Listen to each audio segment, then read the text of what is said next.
So I'm Ricardo Rivera, and I do M25.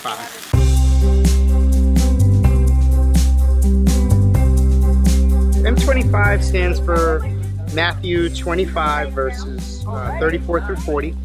And it's when Jesus was talking to his disciples and he said, hey, when I was sick, you took care of me. When I was hungry, you fed me. When I was in jail, you visited me. And the disciples were all confused and were like, hey, we never did any of those things. And so Jesus said, hey, as long as you did it for any of these, it was like you were doing it to me. So M25 exists honestly because Pastor Greg from the pulpit once said that he wanted to take a 5-mile radius around the church, and that's where we were to have community. And after we started doing the cleanup and fellowshipping with people, we said, this is our community. It was like, I actually checked, it was like 4.9 miles from the church. So I said, okay, this is definitely within God's vision, because this is what the vision he gave the pastor. And so we started having community with the people here, and we just come and we fellowship with them. And you see, some of the kids are waiting for us before we even show up. And they'll walk around the block till we get here. So we exist because they're waiting for us. A young lady was asked, she said, oh, I never miss it.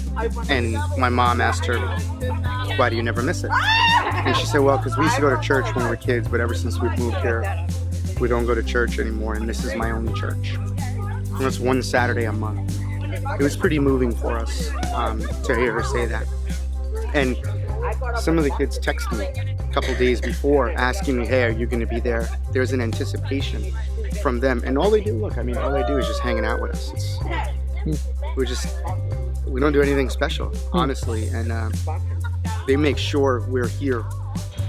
I just remember the sermon a couple weeks ago Pastor Greg was talking about sometimes as Christians that would try to save souls immediately, and sometimes it just starts with something simple such as the hospitality, the basic needs of people.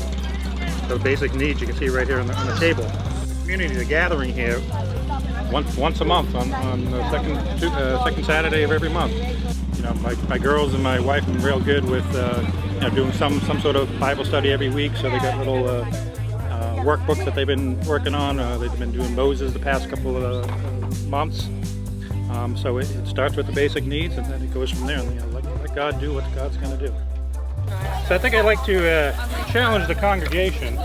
The first Sunday of every month we collect groceries specifically for this neighborhood. I'd like to see if we could get a lot more people involved in that over the next couple of months, be able to share with the neighborhood here. 2 months ago, I said to Gary, hey, it's raining. We should probably cancel. And he goes, no, let's just go. And even if nobody's there, we'll sit out there and we'll wait. And then like 5 showed up. Of course, the minute we got here, it stopped raining.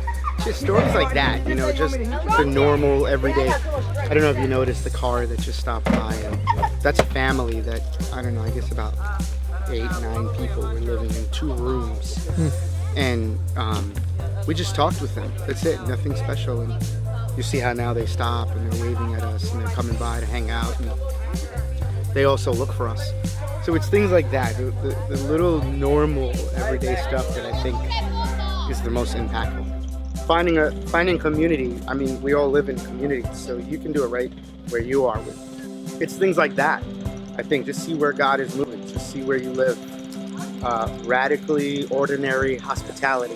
This is ordinary, there's nothing out of this world going on here. Just see where God's moving and go with it.